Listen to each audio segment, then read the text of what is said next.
DJ Tech Tools asked us to do a CDJ tips and tricks video. You think we might not got the credentials? Well, we got CDJ 2000 Nexus, CDJ 2000 Nexus, XDJ 1000, CDJ 2000 Nexus, CDJ 2000 Nexus, CDJ 800, CDJ 800. What up, XDJ RX? You ready to learn? Cause I know I am.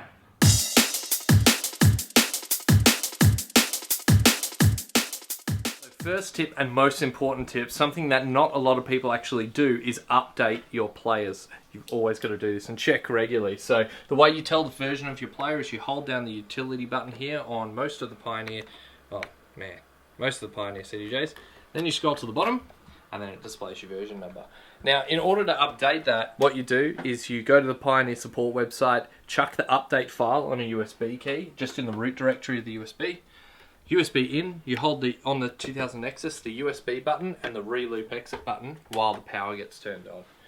And then what will happen is power will come on, just let go of that, it'll display the version, and then you can see it's updating the actual version of the CDJ there. And then new features, more stable, all the things that come along with that. Here's another cool tip. You can scratch with the Q button. Now, how do you do that? All you need to do is you load up your scratch samples and set the cue to the scratch sample you want to use. Okay, so in this case I've got the R sound.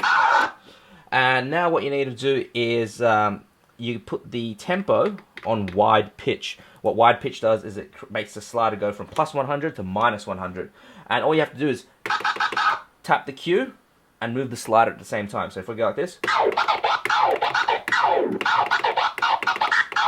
Sounds like scratching, but it's a lot easier. Yeah, I'll just give you a demonstration.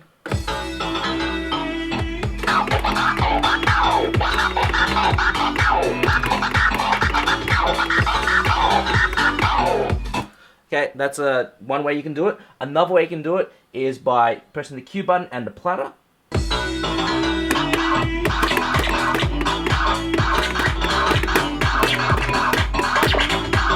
And as I said, you can do that on any CDJ, including these old CDJ 800 Mark IIs. Just got to make sure they have wide pitch. Pretty much all of the full-size, I'm pretty sure all the full-size CDJs actually have wide pitch. So you can do it on pretty much anything.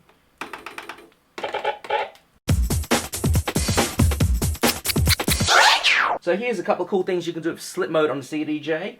Let's go with the slip break first of all. And what you need to do is you got to turn the slip mode on, and then you got to turn the break to about 12 o'clock, I would say.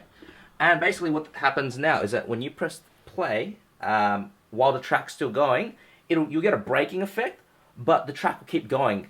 So it's not as if you've actually stopped the track's still playing in the background. So I'll show you right now.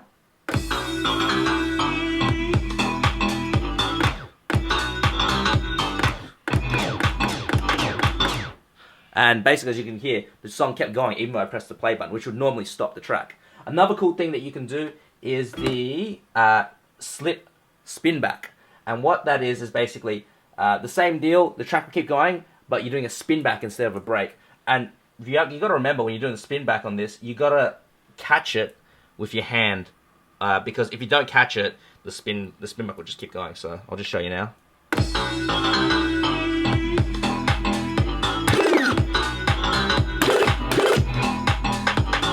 Now, if we didn't catch it, this is what it sounded like. It's not on beat and it sounds crap. So please remember, you got to catch that slip. So this is something that Ravine and I just discovered about 5 minutes ago. You can actually use the reloop function when you've got slip mode enabled to call back sections of tunes wherever you are in a song. And I'll demonstrate what this means because it's really hard to explain. And for some reason, it only works when quantize is enabled. That's expanding and shortening this loop. And I'll show you how this all works. So basically, you're playing a tune and you've got slip mode on and you mark the start of the phrase or the beats that you actually want to call back. So, we'll get to the drop.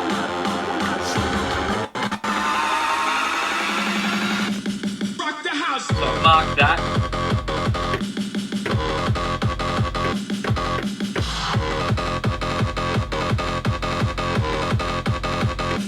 Rock the house.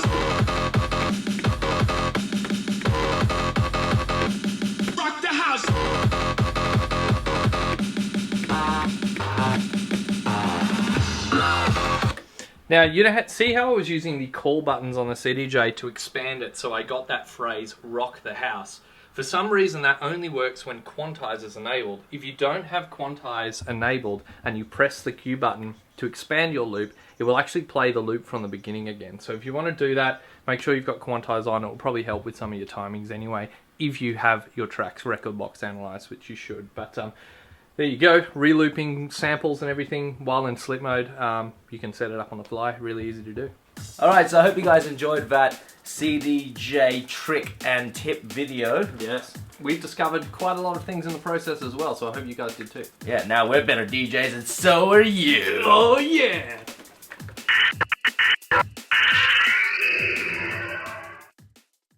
This is one trick that did not make the cut.